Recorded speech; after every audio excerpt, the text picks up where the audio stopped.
Tim penyidik Kejaksaan Negeri Karangasem anu mendalami peran mantan Bupati Karangasem I Gusti Ayu Sumatri di kasus dugaan korupsi pengadaan 512 masker scuba di Dinas Sosial Karangasem.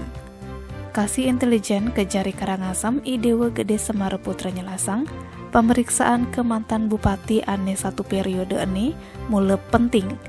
Ni ulian adane Sumatri cek pragat sambate asal ada saksi ane periksane ke kejarine. Pas periksane untuk proses pengadaan masker uli dana belanja tak terduga atau BTT tahun 2020, Mas Sumatri ngaku liunan sing nawang aja engsap. Pemeriksaane Mas Sumatri man mereren tugas jam 12 tengah. Suat istirahat, pemeriksaane buen lanjut tange nganti jam 5 sanje. Suat meriksa Mas Sumatri, kemungkinan buen lakar ada saksi ane keperiksa.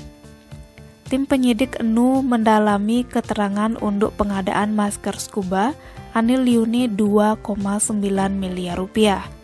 Biar je sube ada 2 alat bukti ajak sube ngantongin adan calon tersangka, tim penyidik masih perlu ngalih keterangan tambahan uli saksi anggo ngelengkapin bukti tambahan. Bisa masih calon tersangka lebih ken abesik. Tim Bali Express ngelaporang.